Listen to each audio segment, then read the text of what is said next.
Oi lur, Bang Cidul mas, klik gas lur. Klik iki lho tak duduhi info Cidul sing viral kae. Cidul Ciren Tulang. Nah, ndek kene iki lho, enek lur tepatnya ndek Jalan Kepundung Tangkil Kecamatan Linyi. Haleh kuwi lho ngarepe Alfamart kidule rel sport Pandian Tandalan jenenge gerobak kuliner. Selain Cidul ndek kene enek jajanan liyane pisan lur. Enek pisang aroma, tahu mercon karo lumpia rawit. Wes langsung tak kon bungkus ning kuabeh. Mari Bang, mari kita mukbang.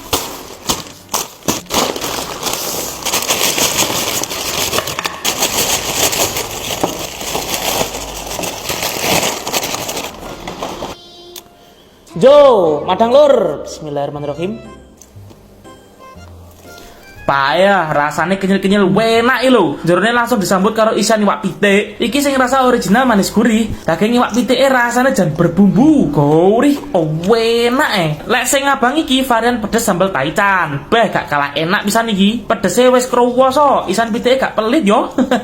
Auto telap-telap. Sing varian keju dicakot kejune langsung lumer dek lambe lur. Enake dia umum. Nah, lek iki lumpia rawit lur. Isiane iki gawe jamur kuping. Karo enek sayuran liyane. Beh, kerenyes ngono pas dipamah iki. Tahu mercone gak kaleng-kaleng, pedese jan guhah.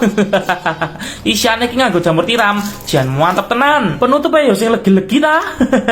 Iki pisang aroma crispy-ne jan mentol. Varian rasane yo akeh. Wes iso milih sak seneng mulur. Tapi bagian favoritku iki lho, Cidul sing rasa sambal taichan. Menurutku lengkap rasane, jobone iki crunchy karo teksture kenyil-kenyil. Rasane manis pedes gurih dadi siji jan enak. Wes jajal apa durung lur? Lek durung jajal, wes ndang dijajal. Dos gandos.